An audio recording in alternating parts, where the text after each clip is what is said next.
girls.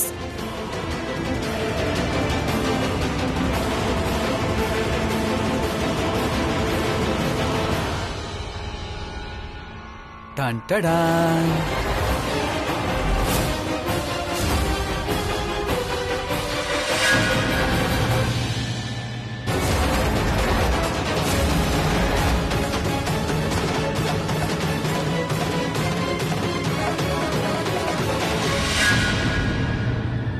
എനിക്ക് തർക്കിക്കാൻ താല്പര്യമില്ല. ഇന്നത്തെ ഈ പാർട്ടിയുടെ മൂഡ് കളയാൻ എനിക്ക് ഒട്ടും തന്നെ ഇഷ്ടമില്ല. വെറുതെ ഒരു തമാശ പറഞ്ഞതാ. പക്ഷെ ഇത്തരം കാര്യങ്ങൾ തമാശയാണെങ്കിൽ പോലും ആരും ഇടപെടില്ല. പിന്നെ ഷെർലിൻ, നീ ഞാൻ പറഞ്ഞത് ശ്രദ്ധിച്ചു കേട്ടോ. ഇന്നു നീ ഞങ്ങളുടെ കുട്ടികളെ കുറിച്ച് എന്തോ പറഞ്ഞു. പക്ഷെ ഇനി അങ്ങോട്ട് നിന്റെ വായിൽ നിന്ന് ഇത്തരം സംസാരം വന്നാൽ എന്റെ ഈ കൈ ചിലപ്പോ പ്രായമേറിയിരിക്കാം. പക്ഷെ ഇപ്പോഴിതിന് നല്ല കരുത്തുണ്ട്. ഇതുകൊണ്ടും തന്നാലുണ്ടല്ലോ നിന്റെ മുഖത്തിന്റെ ഷേപ്പ് മാറിപ്പോവും. പറഞ്ഞത് മനസ്സിലായെന്ന് തോന്നുന്നു. അഥവാ മനസ്സിലായില്ലെങ്കിൽ ഒന്നുകൂടി ഒന്ന് പറഞ്ഞു നോക്ക്. നിങ്ങളിത് എന്താ ഈ പറയുന്നത്? എന്ത് നിനക്കിട്ട് വേണമെങ്കിൽ എനിക്കൊന്ന് തരാനാകും.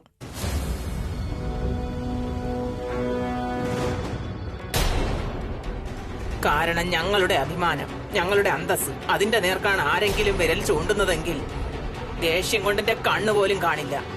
പിന്നെ ഞാൻ എല്ലാം മറന്നു കളയും. How dare you! എന്തു പറ്റി? നിനക്ക് ഇഷ്ടപ്പെട്ടില്ലേ? അതെ മോളെ, ഞാൻ തമാശ പറഞ്ഞതാ. നീയും ഷെർലിനും ഇപ്പൊ തമാശയല്ലേ പറഞ്ഞത്? അവളുടെ തമാശ നിനക്ക് മനസ്സിലായി, എന്റെ തമാശ നിനക്ക് മനസ്സിലായില്ല.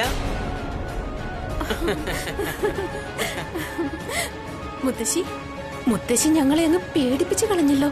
സരള, വാ നമുക്ക് പുറത്തു പോയെന്ന് കാറ്റ് കൊണ്ടിട്ട് വരാം. ഇവിടുത്തെ കാറ്റിൽ തമാശയുടെ കയ്പ് നിറഞ്ഞിരിക്കുകയാണ്. വാ, ഞങ്ങളിപ്പോ വരാം.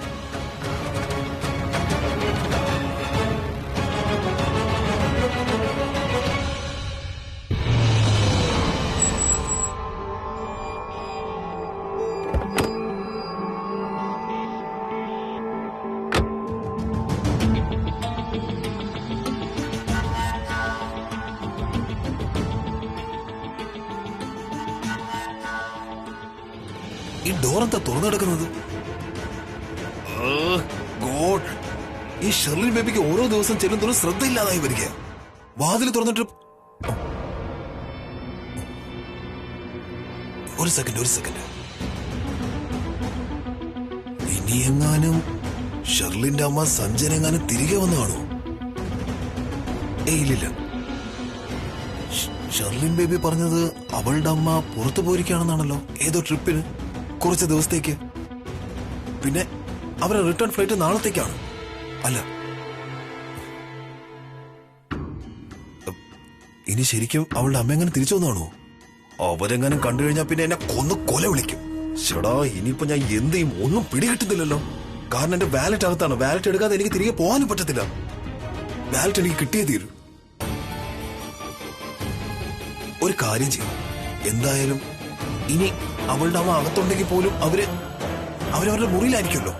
ശബ്ദം ഉണ്ടാക്കാതെ അകത്ത് കിടന്ന് എന്റെ വാലറ്റും എടുത്ത് പതുക്കെ പുറത്തു പോകും. ആരും അറിയുകയില്ല.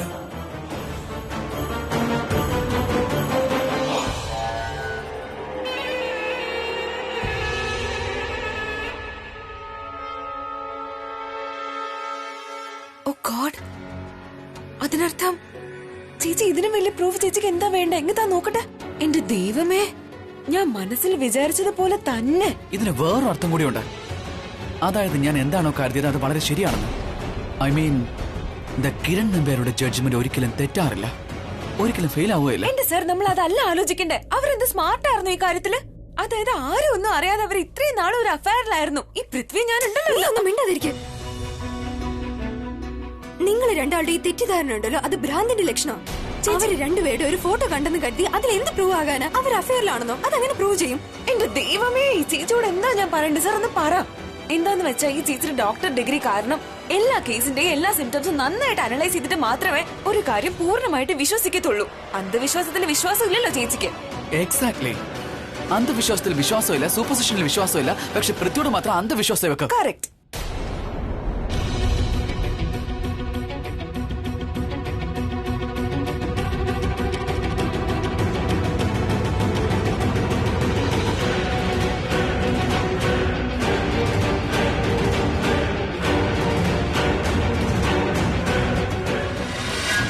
എടി നോക്ക്, നിനക്ക് എന്നിൽ കുറച്ചെങ്കിലും വിശ്വാസം ഉണ്ടെങ്കിൽ, നമ്മുടെ ഫ്രണ്ട്ഷിപ്പിൽ വിശ്വാസം ഉണ്ടെങ്കിൽ, ഞാൻ നിനക്കൊരു ബ്രേക്കിംഗ് ന്യൂസ് തരാൻ പോവാണ്. അതായത് ഞാൻ ഇന്നലെ രാത്രി പൃഥ്വിയും ഷെളിനെയും ഒരുമിച്ച് കണ്ടായിരുന്നു, കാറിൽ വെച്ച്. അത് ഒറ്റയ്ക്ക്. പിന്നെ എന്റെ വീട്ടിൽ നിന്ന് അവർ രണ്ടാളും ഒരുമിച്ചല്ല പോയത്, ഒറ്റയ്ക്കാ പോയത്. പിന്നെ എങ്ങനെ അവർ ഒരുമിച്ച് ഒരു കാറില്? ഇതിലെന്താ ഇത്ര വലിയ കാര്യം? നമ്മളും എത്ര തവണ വീട്ടിൽ നിന്ന് ഒറ്റയ്ക്ക് ഇറങ്ങിയിട്ടുണ്ട്, ഒരുമിച്ച് ഇറങ്ങിയിട്ടുണ്ട്, പിന്നെ കാറിൽ ഒരുമിച്ച് പലപ്പോഴും യാത്ര ചെയ്തിട്ടില്ലേ? അതിനർത്ഥം നമ്മൾ രണ്ടുപേരും തമ്മിൽ എന്തെങ്കിലും അഫയർ ഉണ്ടെന്നോ? ലിസൺ എടി, അവർ രണ്ടുപേരും എന്നെ കണ്ട് ഒളിക്കാൻ ശ്രമിച്ചു. എന്നെ കണ്ട് ഒളിക്കുന്ന എന്തിനാ? അവരുടെ മനസ്സിൽ കുറ്റബോധം ഉള്ളതുകൊണ്ട്. ഞാൻ സമ്മതിച്ചു. താങ്ക് ഗോഡ്, ഇതെങ്കിലും വിശ്വസിച്ചല്ലോ. ഒരു മിനിറ്റ്, ഞാൻ പറയുന്ന മുഴുവൻ കേക്ക്. ഞാൻ പറയുന്നത് അവരുടെ മനസ്സിൽ കുറ്റബോധം ഉണ്ടെന്നല്ല, മറിച്ച് അവര് പേടിച്ചിട്ടാണെങ്കിലോ? കാരണം നിനക്കറിയാലോ, ഈ ഇടയായി അവരുടെ പേരുകൾ തമ്മിൽ ഒരുപാട് കൂട്ടിക്കുഴയ്ക്കുന്നുണ്ട്. അവര് പരസ്പരം ലിങ്ക് ചെയ്തോണ്ടിരിക്കുകയാണ്. ആ കാര്യം നെക്ലസ് കിട്ടിയപ്പോ മുതൽ അതൊരു പ്രശ്നമായപ്പോ പിന്നെ അവര് രണ്ടുപേരും പേടിച്ചിട്ടുണ്ടാകും. അത് കാരണം ടെൻഷൻ കൊണ്ട് ഒളിച്ചതാകാം. കണ്ടോ ഇവൾ എന്താ പറയുന്നെന്ന്? നിന്റെ ചേച്ചിക്ക് എന്തൊരു വാശിയാണെന്ന് കണ്ടില്ലേ നീ? ഇവള് ഡോക്ടറല്ല, വക്കീല ആവേണ്ടിയിരുന്നത്. പിന്നെ ഒരു കാരണം കൂടാണ്ട് പൃഥ്വിയുടെ വക്കാലത്ത് പിടിക്കാൻ. അല്ല, വെറുതെ ഒന്നുമല്ല പറയുന്നേ. നോക്ക്, റീസെന്റ് ഇങ്ങനെയല്ലേ ഉണ്ടായത്? അത് വെച്ച് പറഞ്ഞ് മനസ്സിലാക്കി തരാം. ഒന്ന് ആലോചിച്ചേ, ആളുകള് എന്നെയും നിന്നെയും സംശയിച്ചു തുടങ്ങി. നമ്മൾ തമ്മിൽ എന്തോ ഉണ്ടെന്ന്. നമ്മളെ പിന്നെയും കുറ്റപ്പെടുത്താൻ തുടങ്ങിയ നമ്മൾ എന്ത് ചെയ്യും? നമ്മളെ പേടിച്ചു പോകും. നമുക്കും തോന്നും ആളുകളുടെ മുന്നിൽ നിന്ന് ഒളിഞ്ഞിരിക്കുന്ന നല്ലതെന്ന്. അങ്ങനെയെങ്കിൽ കൂടുതൽ വഷളാകാതിരിക്കാൻ. ഇതാകും പൃഥ്വിക്കും ഷെല്ലിനും സംഭവിച്ചതും. അവര് സംശയിക്കുക, അവരെ കുറ്റപ്പെടുത്തുക. ചിലപ്പോ അവര് നോർമലി കണ്ടുമുട്ടിയതാകാം സംസാരിക്കാൻ വേണ്ടി. അപ്പൊ നിന്നെ കണ്ടു, അപ്പൊ അവര് പേടിച്ചൊളിച്ചിരുന്നു. ചിലപ്പോ അങ്ങനെ ആയിരിക്കും സർ. സൃഷ്ടി, അതായത് എന്ത് വേണമെങ്കിലും ആകാലോ, പക്ഷെ പൃഥ്വി മാത്രം ഒരിക്കലും തെറ്റുകാരനാവില്ല. സൃഷ്ടി, എനിക്കറിയാം ഞാൻ എപ്പോഴെങ്കിലും പൃഥ്വിയുടെ സൈഡ് പിടിച്ചാൽ നിനക്കത് ഇഷ്ടാവില്ലെന്ന്. പക്ഷെ ഒരു കാര്യം ഞാൻ നിങ്ങൾ രണ്ടുപേരോടും പറയാം. ആരുടെയെങ്കിലും ക്യാരക്ടർ മോശമാണെന്ന് പറയുന്നതിന് മുൻപ് ഒരു 10 തവണയെങ്കിലും ചിന്തിച്ചിട്ടേ പറയാവൂ. എസ്പെഷ്യലി ഒരു പെൺകുട്ടിയുടെ മാനം ഉൾപ്പെടുന്ന കാര്യമാവുമ്പോ.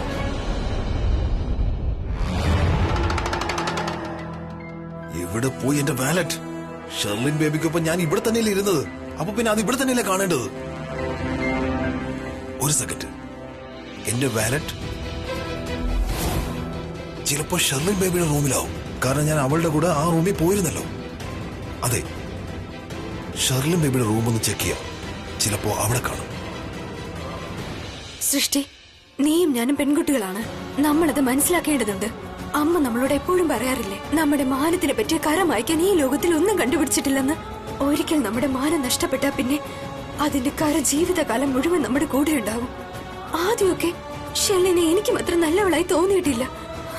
പക്ഷെ എനിക്ക് അവൾക്കെതിരെ ഒരു പ്രൂഫും കണ്ടെത്താൻ കഴിഞ്ഞിട്ടില്ല. ഞാൻ ആ ശരിയെന്ന് തെളിയിക്കാനും ആയിട്ടില്ല. ഞാൻ ആഗ്രഹിക്കുന്നില്ല നമ്മൾ എന്തെങ്കിലും പോയിന്റ് കണ്ടുപിടിച്ചിട്ട് അതൊരു തെറ്റായിരുന്നു എന്ന് തെളിയിക്കപ്പെട്ട അങ്ങനെ സംഭവിച്ച പിന്നെ നമ്മൾ എല്ലാവരും വിഡ്ഢികളായി തീരും. ശരി, ഡൺ. നീ ഈ ഫോട്ടോ ഒരു തെളിവായിട്ട് കാണുന്നില്ല, റൈറ്റ്? ശരി, ഇനി ഞാൻ ഷെളിന്റെ ആ ഡയറി, സ്ലാം ബുക്ക് കണ്ടുപിടിക്കും. അതിൽ ഉറപ്പായിട്ടും എല്ലാം വളരെ വ്യക്തമായിട്ട് എഴുതിയിട്ടുണ്ടാവും. അപ്പൊ നീ വിശ്വസിക്കും, റൈറ്റ്? സൃഷ്ടി, ഷെളിന്റെ സ്ലാം ബുക്ക് ഇപ്പൊ തന്നെ, റൈറ്റ് നൗ. Okay sir. ഇനി നീ ഈ ഫോട്ടോ അങ്ങ് പിടിച്ചോ, എന്നിട്ട് നോക്കിയിരിക്കെ നല്ലപോലെ വീണ്ടും വീണ്ടും കണ്ട് ആസ്വദിക്കുക. ഞാൻ സൃഷ്ടി നിനക്ക് വേണ്ടി കുറച്ചുകൂടി തെളിവ് കൊണ്ടുവരാം. Okay, keep looking at it.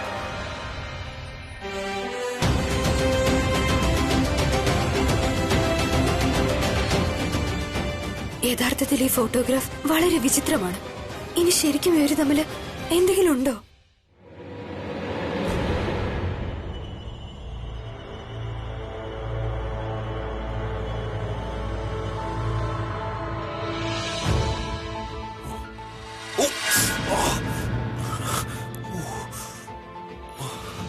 ഇവന്മാർ ഇങ്ങനെയാണോ വയറിംഗ് ചെയ്ത് വയ്ക്കുന്നത്? പൊന്ന റാസ്കൽസ്.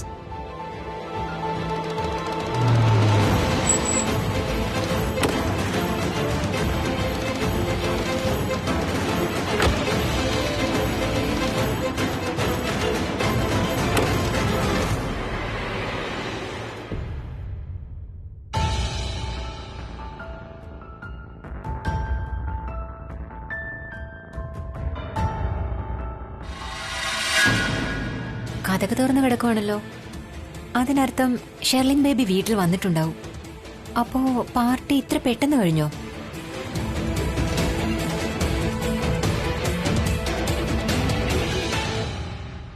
ബേബി, എവിടെയാ നീ?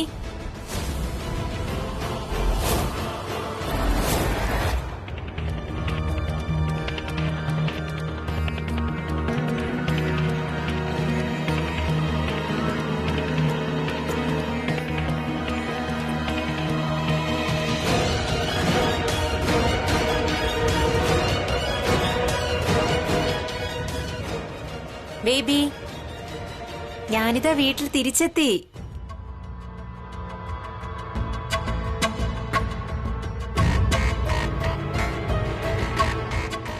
വേഗം ഒളിക്ക വേഗം.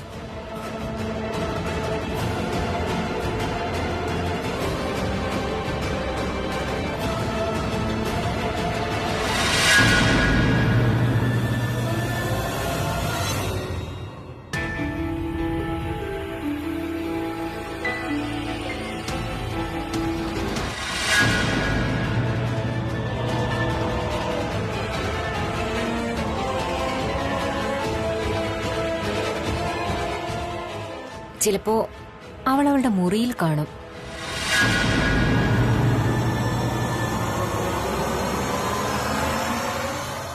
ബേബി, എന്താ കാര്യം?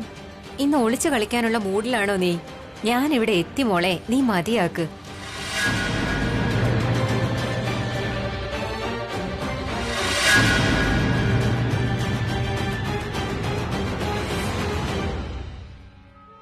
ഇയാളാരാ? ഇയാളെന്തിനാ നമ്മളെ പോലെ ഒളിക്കുന്നത്? വേഗം മാടി. സൃഷ്ടി വിളിക്ക്, സൃഷ്ടി. അവൾ അവിടെ എങ്ങനെ കാണും. അടങ്ങിയിരിക്കും. ഇവിടെ പോയി വിളിക്കാൻ ആരെങ്കിലും വന്നാ കാണും.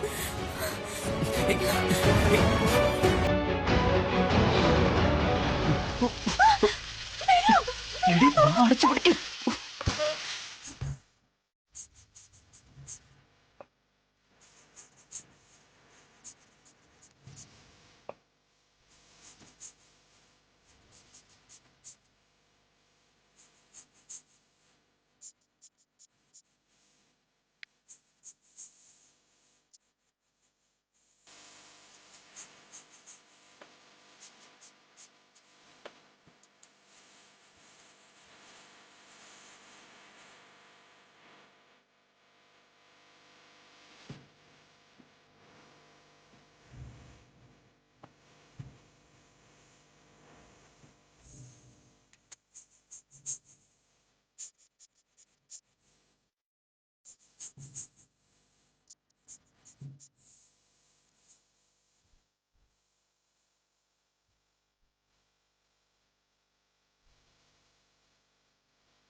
ഓ ഗോഡ്, ഇതെന്താ എനിക്ക് പറ്റിയത്?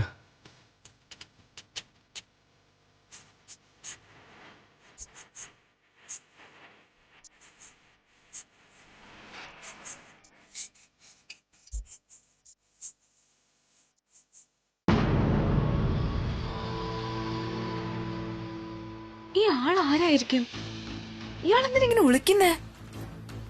ഇനി വല്ല കള്ളനോ ആയിരിക്കോ? അപ്പൊ യഥാർത്ഥത്തിൽ കള്ളൻ കയറിയോ വീട്ടില്? എന്തായാലും ഞാനൊന്ന് നോക്കട്ടെ ഈ ടിപ് ടോപ്പ് കള്ളൻ ആരാണെന്ന്. അയ്യോ, ഇയാളുടെ മുഖം കാണുന്നില്ലല്ലോ എനിക്ക്.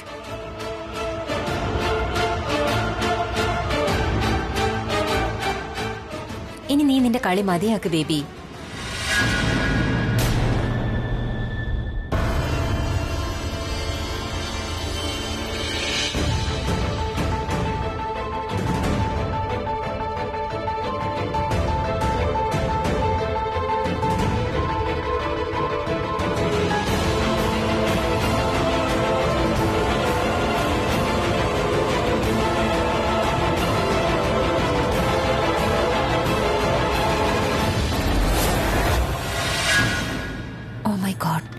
ആരോ അവിടെ ഒളിച്ചിരിക്കുന്നുണ്ടെന്ന് തോന്നുന്നു. ഏതെങ്കിലും കള്ളൻ തന്നെയായിരിക്കും, ഉറപ്പാണ്. അവനറിയാൻ പാടില്ല ഞാൻ ഈ വീട്ടിൽ ഒറ്റയ്ക്കാണെന്നുള്ള കാര്യം. അല്ലെങ്കിൽ അയാൾ എന്നെ ആക്രമിക്കും. അയാളുടെ കയ്യിൽ കത്തിയോ മറ്റോ ഉണ്ടോ എന്ന് ആർക്കറിയാം? ഇല്ലില്ല, ഈ വീട്ടിൽ ആരെങ്കിലും എന്റെ കൂടെ ഉള്ളതായി എനിക്ക് അഭിനയിക്കേണ്ടി വരും. പുന്നാരെ, നീ ഇവിടെയാണോ ഒളിച്ചിരിക്കുന്നത്? യു നോട്ടി മാൻ. ഷെർലിന്റെ അമ്മയല്ലേ ഇതിപ്പോ? എന്താ ഇവർക്കും ഉണ്ടോ ഇനി ആരുടെങ്കിലും കൂടെ അഫയർ? ഇനി നീ പുറത്തെങ്ങാനോ ആണോ? ഞാനൊന്ന് നോക്കട്ടെ.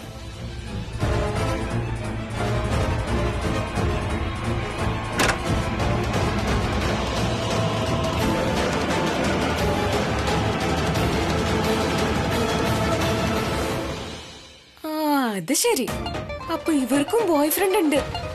ഇതെന്ത് കാലാ ദൈവമേ! എന്നുവെച്ചാ ഈ വയസ്സിലും ഇങ്ങനെയോ? കൊള്ള ആന്റി.